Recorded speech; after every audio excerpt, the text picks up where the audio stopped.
કેમ છો વિદ્યાર્થી મિત્રો? આપણે અભ્યાસ કરી રહ્યા છીએ ભારતના નદી તંત્રનો. ભારતના નદી તંત્રમાં આપણે ઉત્તર ભારતની નદીઓને ભણી ચૂક્યા.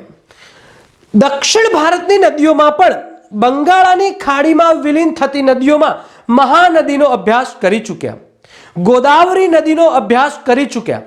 કૃષ્ણા નદીનો અભ્યાસ કરી ચૂક્યા. અને એ બંગાળાની ખાડીમાં વિલીન થતી એક મહત્વની અને મુખ્ય એવી નદી કાવેરી નદીનો આપણે આજે અભ્યાસ કરવા જઈ રહ્યા છીએ. મિત્રો, દક્ષિણ ભારતમાં કાવેરી નદી એની પવિત્રતા માટે જાણીતી છે. જેમ આપણે ગંગા નદીના સોગંદ ખાઈએ છીએ એવી જ રીતે દક્ષિણ ભારતમાં ખાસ તો કર્ણાટક, તમિલનાડુ અને કેરળની પ્રજા કાવેરીના સોગંદ ખાય છે. કાવેરીને મળતી સહાયક નદીઓના નામ પણ તેની દેવીઓના નામ પરથી પડ્યા છે. મિત્રો, કાવેરી નદી એ દક્ષિણ ભારતની કાયમી નદી છે. તો આવી એક મહત્વની નદીનો આપણે સમય ન બગાડતા અભ્યાસ ચાલુ કરીએ. મિત્રો, કાવેરી નદીને અન્ય બીજા નામોથી પણ ઓળખવામાં આવે છે. એ નામો આપ યાદ રાખજો, કામ આવશે. એ નામ છે એક મેકા દાટુ, બીજું નામ છે આડુ અને ત્રીજું નામ છે થંડમ કાવેરી. ઓકે મિત્રો, આ ત્રણ નામ યાદ રાખજો, કામ આવશે. મેકા દાટુ, આડુ અને થંડમ કાવેરી. હવે સમયને બગાડતા આપણે કાવેરી નદીનો મેપિંગ કરીએ, આપણે કાવેરી નદીને મેપમાં દોરીએ. હું મિત્રો આપને વારંવાર કહું છું કે આપ જ્યારે પણ મારો વિડીયો જોવો છો ત્યારે આપની પાસે નોટ, પેન અને ભારતનો એક આઉટલાઇનર નકશો લઈને બેસજો. મિત્રો, ભૂગોળ વિષય એ સમજવાનો છે, ગોખવાનો નથી. હા, અમુક મુદ્દાઓ છે ગોખવાના, એને બિંદાસ ગોખી મારજો ને. અરે અભયારણ્યો ગોખી મારજો ને મિત્રો, અરે સરોવરો ગોખી મારજો ને, પરંતુ અમુક મુદ્દાઓમાં તો આપણે સમજવાનું જ છે. તો મિત્રો, સમય ન બગાડતા આપણે કાવેરી નદીનું આબેહૂબ ચિત્ર ઊભું કરીએ છીએ. આ છે મિત્રો દક્ષિણ ભારતનો નકશો. મારે કાવેરી નદીના અભ્યાસ માટે 3 રાજ્યોની જરૂર પડે છે. આમ તો કાવેરી નદીની મુખ્ય ધારા એ 2 જ રાજ્યોમાં જાય છે, કર્ણાટક અને તામિલનાડુમાં. પરંતુ કાવેરી નદીનો બેસિનની વાત કરવામાં આવે, એટલે એની સહાયક નદીઓની વાત કરવામાં આવે તો થોડોક ભાગ કેરળમાં પણ છે મિત્રો. એટલે આપણે કર્ણાટક, કેરળ અને તમિલનાડુ રાજ્યની જરૂર પડશે. મિત્રો, બેસિનની જો વાત કરવામાં આવે તો નોંધતા રહેજો, કર્ણાટકમાં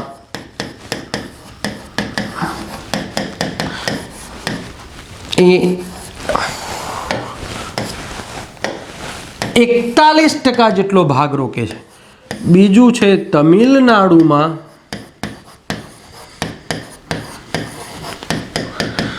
56% જેટલો ભાગ રોકે છે. અને ત્રીજું રાજ્ય કેરળમાં એ માત્ર 3% ભાગ રોકે છે.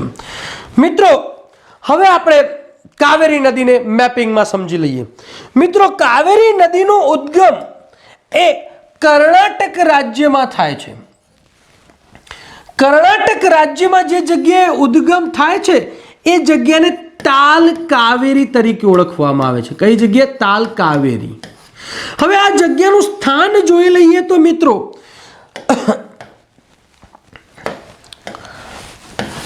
રાજ્ય કર્ણાટક, જિલ્લો કોગાડુ, વિસ્તાર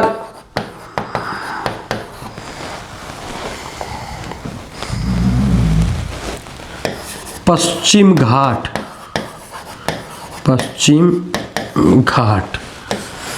અને મિત્રો પહાડી બ્રહ્મગીરી. એટલે કે મિત્રો, કર્ણાટક રાજ્યના કોગાડુ જિલ્લામાં પશ્ચિમ ઘાટમાં આવેલી બ્રહ્મગીરી પહાડીમાં તાલ કાવેરી નામની જગ્યાએથી કાવેરી નદીનો ઉદ્ભવ થાય છે, એનો ઉદ્ગમ થાય છે. અને એની ઊંચાઈ મિત્રો યાદ રાખજો, ઊંચાઈ 1341 મીટર છે। તો મિત્રો આની આપણે ક્યારેક ક્યારેક જરૂર પડશે તો આને આપણે મિત્રો લઈ લઈએ છીએ।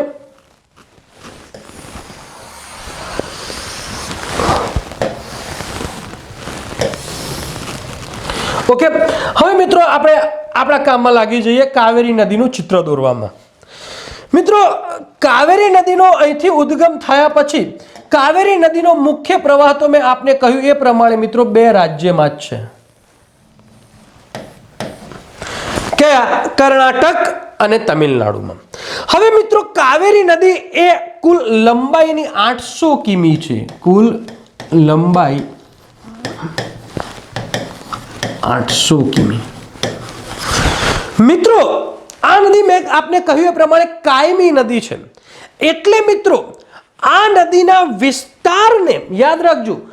કાયમી નદી હોવાની એટલે મિત્રો એ ત્યાં પાક થવાનો, બરાબર ને, કારણ કે 12 માસ પાણી રહેવાનું પાક। તો આ કાવેરી નદીના બેસિન વિસ્તારને યાદ રાખજો મિત્રો, અગત્યના તથ્યો છે। કાવેરી નદીના બેસિન વિસ્તારને રાઇઝ ઓફ, યાદ રાખજો, rice bowl of South India કહેવામાં આવે છે। એટલે કે દક્ષિણ ભારતનો ચોખાનો વાટકો। સમજો મિત્રો, અહીંયા ચોખા વધુ થાય છે।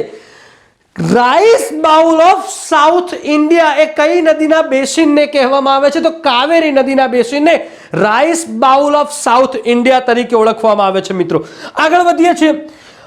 આ નદીને મિત્રો અમુક સહાયક નદીઓ મળે છે।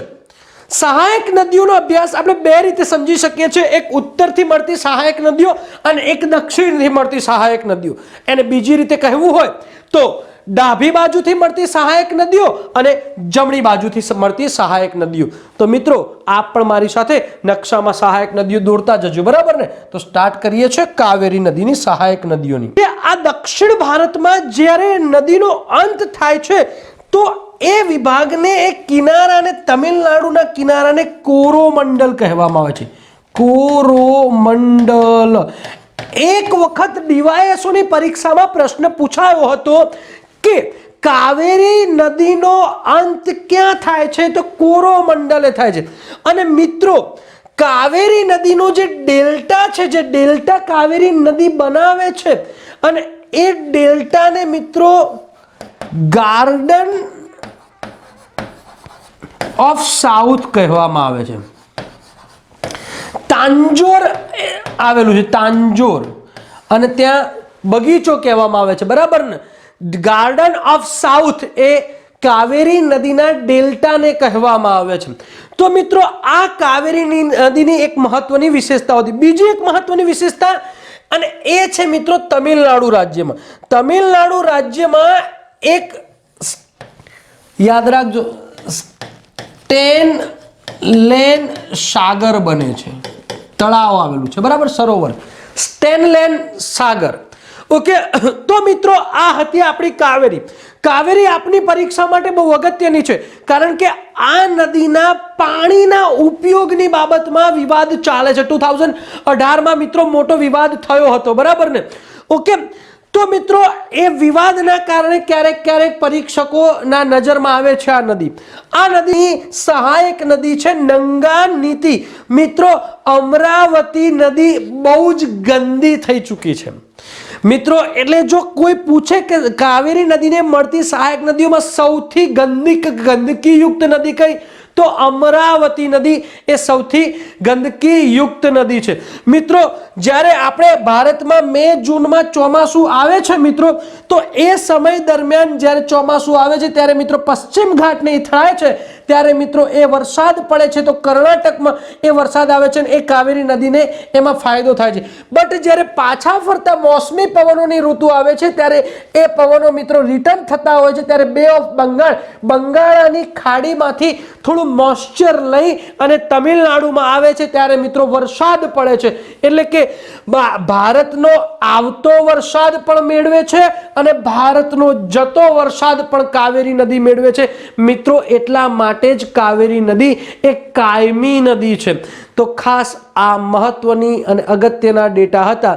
હવે મિત્રો આપણે જે થોડીક નાની જે નદીઓ રહી છે બંગાળાની ખાડીમાં વિલીન થતી એ નદીઓને મિત્રો આપણે જોઈ લઈશું અને પછી મિત્રો અરબ સાગરમાં વિલીન થતી નદીઓનો અભ્યાસ કરી લઈશું. તો મળીએ છીએ નેક્સ્ટ લેક્ચરમાં. બાય.